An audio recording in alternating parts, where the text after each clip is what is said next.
Okay, so welcome to today's sacred conversation around romance. I was minding my own business and something was like, go speak about this. Someone's going to need this information. So I was like, okay, fine. And the topic that came up was about romance, like I said. So the danger of romance in an unhealed wound. Okay. So the unhealed wound is simply a certain belief system that is held within your body as a form of trauma that stores memory and information that once you don't heal the belief system and you keep adding on to the wounds, you will attract more of that, right? So up until you clear the wounds and understand what their purpose is, why it actually exists, why you have certain belief systems around love and the need for being loved, and then the ability to be able to love comes down to that. So when you think about love, we must understand that love comes on a sliding scale between fear and then the highest being joy and peace. Now, it's a sliding scale that can oscillate between each breath in that you take and each out breath that you take, each breath that you hold, and then each breath that you embody. This is where consciousness and unconsciousness come into this dance and play, right? So when you are loving, you are liking. You're not just loving the aspects that make you feel good when it's reflected in another person. It's liking even those parts that are uncomfortable. So fear can be uncomfortable, as well as joy and peace can be uncomfortable. And fear can feel comfortable, as well as joy and peace can feel comfortable. So as you're oscillating and as you're moving through your healing journey, you're understanding, am I moving from fear out of comfort or discomfort, and how to alchemize it into joy and peace? Or fear out of comfort or discomfort, and then how to alchemize it from joy or peace. And when I think of peace and joy, is it comfortable or uncomfortable for me? Because that will dictate that, are the two operating from fear together, or are they operating from a sense of opposites trying to meet one another in union? Okay, so this is why it's important to find your own sense of divinity, your own sense of self-worth, and not try to find your worth outside of who you are. Okay, because everything that you came with, bare bottoms and all, was all that you'd ever need. I always say at the end of a yoga practice is, you are not your thoughts, you are awareness. Basically, your words create your world, and then everything you need is within. Everything you need is within. So if you're coming to this conversation, you probably just needed a perspective shift and a reminder about something, because perhaps I might be connecting to someone who is in a relationship and is holding on to someone who you know is not for you, or you holding on to a version of yourself that doesn't want to do the work. So it's the same thing, but in a different way, because at the end of the day, if you rely on someone and you want to make them be your object of attention, that's the only thing that makes you feel good, it's a very dangerous space to be in. And the danger of that is because of the conditioning, depending on how you grew up, how you observed what love was, how you observed your parents or your guardians treating one another, how you ended up treating even your siblings, you would start treating your friends, etc., etc. And it becomes this ripple effect that if you don't become conscious to your patterns, you only add to them. And then you wonder why you can't get out of that loop. So what I like to do is look at the etymology of words, because the etymology and the definition, because it gives a general form of how over time words change according to the seasons and what is pertinent to that present time in that era, right? So we look at romance, the definition. It's a feeling of excitement and mystery associated with love. It also says it's a feeling of excitement and mystery according to a certain event or experience that has happened. So already we have, through the change, it's associated with love, an event, and an experience. So an event is external, outside of you. An experience is inside of you. And love is inside of you, but can feel like it's outside of you. That's why I said, if you keep relying on someone to make you feel good, it's a never ending story of you losing your energy, trying to force them and control them to make you feel good. Okay. Then another definition is a close and usually short relationship of love between two people. I don't know why they said short, but I get it as well, because when you only think romance the way you've been conditioned according to the movies, it can be quite dangerous when you don't bring yourself into your body. And into your body is where reality, your truth is. That's where it shows you what is happening inside of your world, right? Now we look at the etymology, and this is from the 14th century, that it said the romance is a narrative of chivalry and adventure from a modern day love or relationship. And the chivalry and adventure were usually from the knights and the heroes that went and, they went and fought, basically. And that's why, people talk about, I got to fight for them. Oh, you're not fighting for me.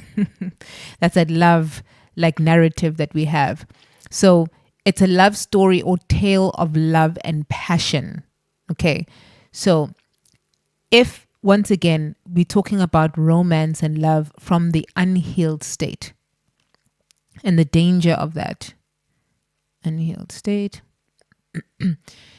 And why we say that, because when you break it down, you, like I said, you look at how you grew up and you saw love embodied and acted out or actioned out, right? Then you interpret it, because I'm sure you have heard even your parents or somebody who's older than you say, what is it? Do as I say, not as I do. Because ultimately in one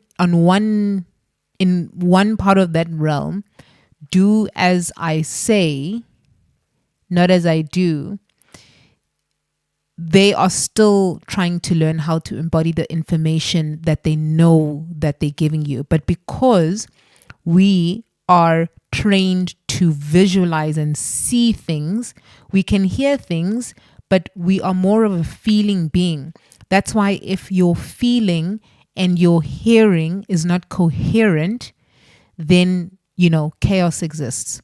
So once you develop the coherency between what you feel and what you hear to be true to you, that is healed. Once those two start speaking the same language, your hearing and your feeling. So what you say to yourself through thinking, what you say to yourself through uttering it out in the world, is uttering your thoughts that you already believe through certain belief systems that are engraved within you, projected as light outside of you. So romance, really, as much as we're telling these tales, it's an inside job if you're trying to tell stories of passion and love, right? Now, when we look at certain cartoons, we can have, there's so many, but I'm just going to pick up 3 for the wombed man and then 2 for the man. So for the man, there's the story of the Prince Charming, and then there's Peter Pan. And then for women, there could be like Rapunzel, Cinderella, Snow White, right? Now, when I say that, in these 2 aspects, you'll get the almost like this damsel in distress. You'll always get this belief sometimes that a man has to save a woman. So then a woman will wait for a man. And it's not to say that a man won't wait for a woman, but it's also almost like engraved from a woman. If there's an unhealed, you would wait, particularly because you also look at your partner as a baby. So nurturing and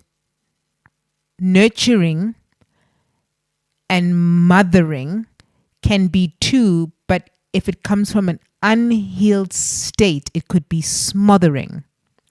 So when you treat each other like a baby, then you will sustain and maintain your frustration, right? Because as a parent, loving your kids becomes this unconditional love embodiment practice, right?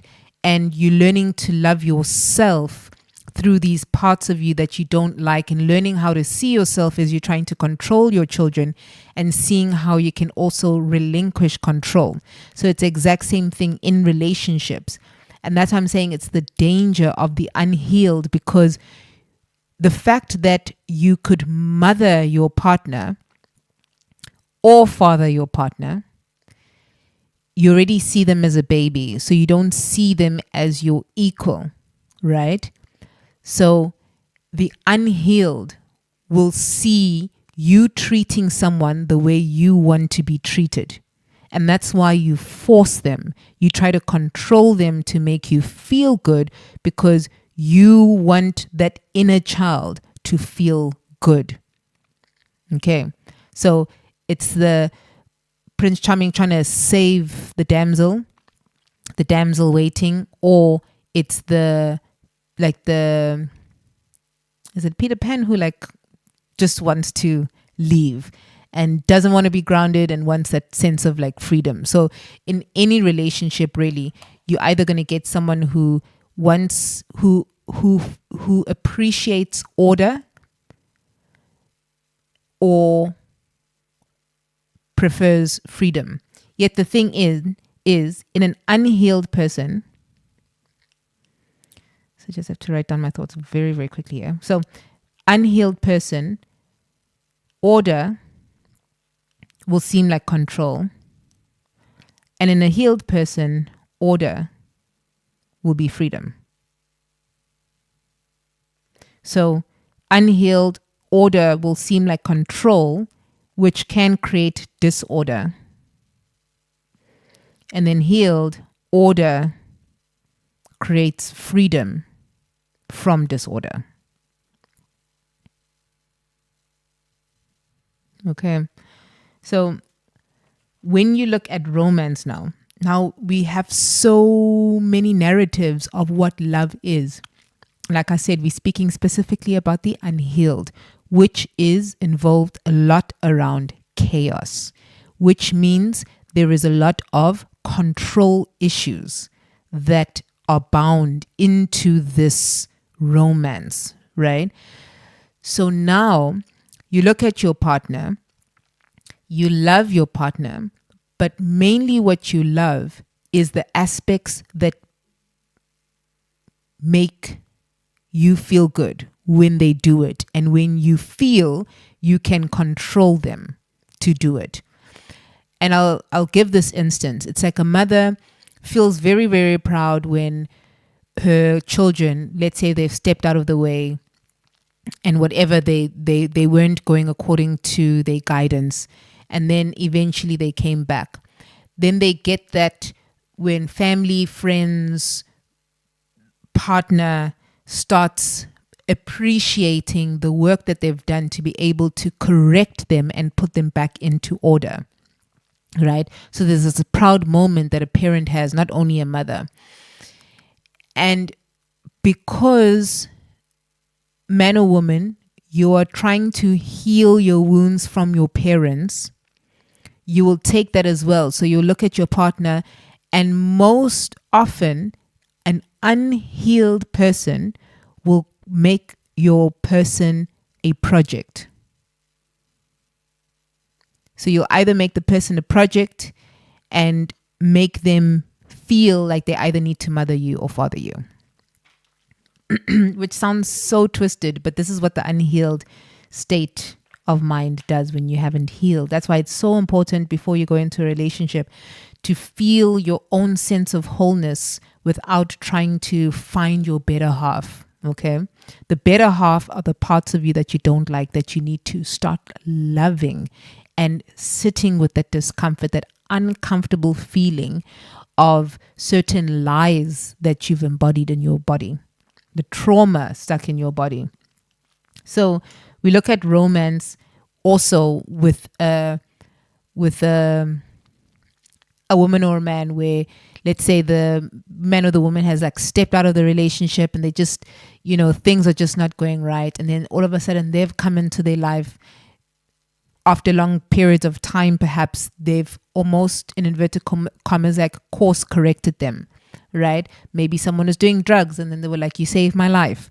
And there's a codependency that also can come with that can become dangerous, but we're not going to go there. That's something completely different now. So when we look at romance and the conditioning, there's always this external thing like that you have to do for me, but you can't necessarily put it in words. Yet what you're really feeling, what you're really wanting is someone to be able to see you, feel you, and acknowledge you. That's what we all want.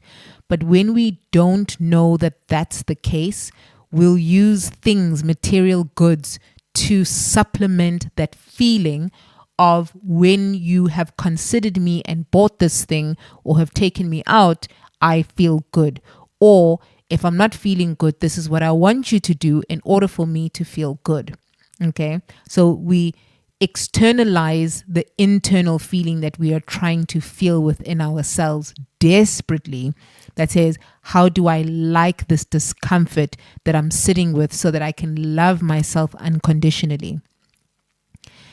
And when we come to the narratives and the different stories that we've seen through romance, there's this constant depiction which is programmed repetitively about like a woman wanting to save a man, or the good girl or the good guy finishes last. You get all these like stories, or you get this, which type of girl gets the guy, which kind of guy gets the girl, the transformations that they have. So people are ultimately trying to find that, what's the word? That aspect of them that wasn't liked in their adulthood.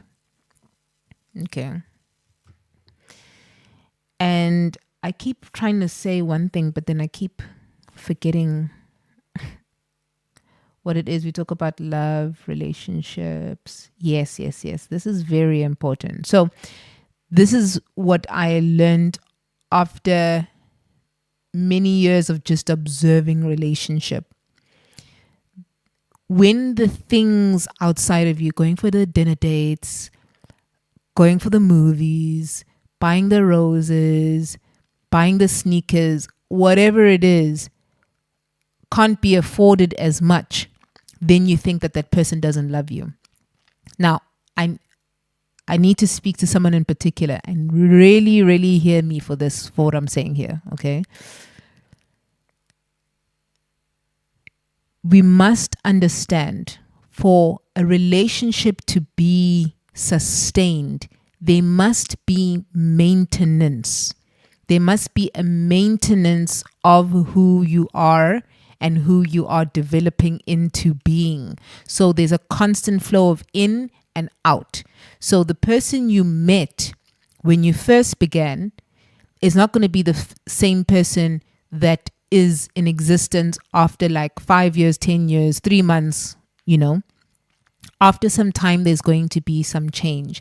Now, if you hold someone to who they were when they met you, this is where you hold yourself in this time loop and you get stuck, because love is evolution. It comes with in breath, out breath. It comes with discomfort and comfort.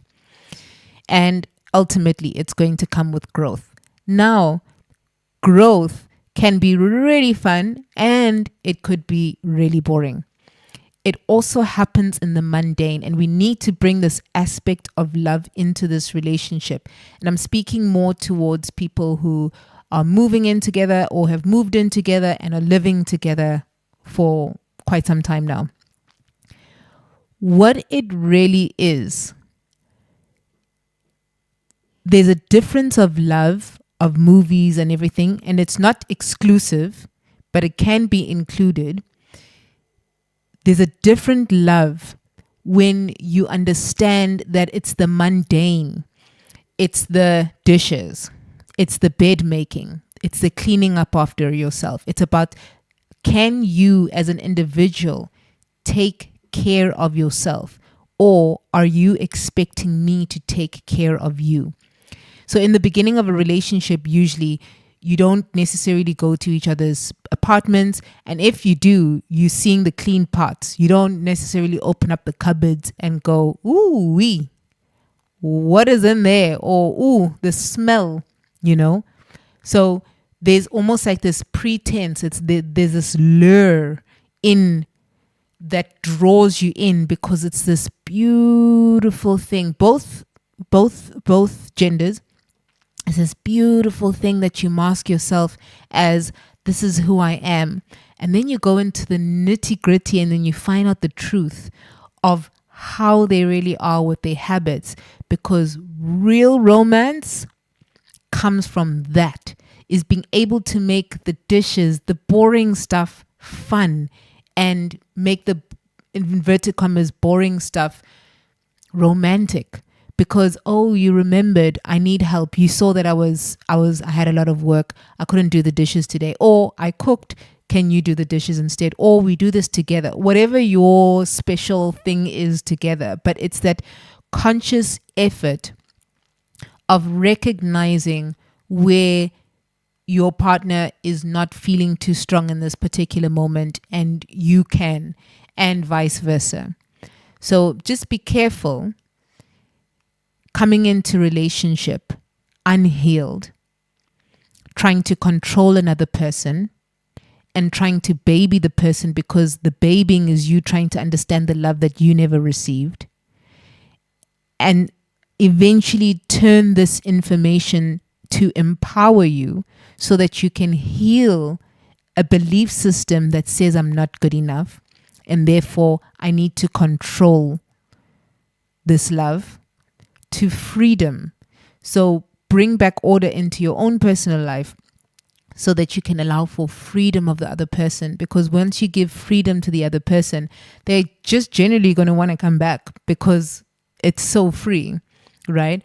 But it takes time and precision to be able to love all of yourself, to commit to you. So before you are looking for commitment from somebody else, commit 110% to yourself, to commit to stay even when it's uncomfortable through your healing journey, because ultimately you have chosen each other to mirror each other's light and lack thereof so that you can grow and transform.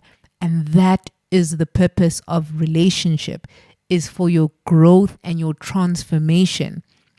It's not only to go to movies and put on TikTok or have these like ice cream pictures.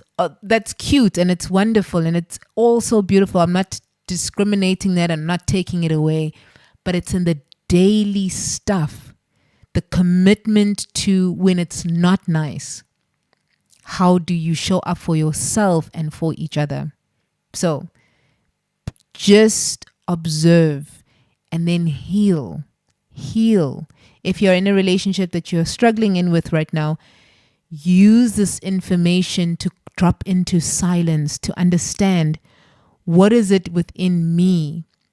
The fact that I can't see this person as peaceful and I'm seeing them as chaotic. What in me is chaotic? And then deal with that. Go inwards into your inner world and allow yourself to heal so we can free each other in relationship. Okay. And then you can free yourself in relationship where you don't have to have these, you have to do this. And if you don't do this, you don't love me. Love yourself so you don't need to hear someone say, I love you.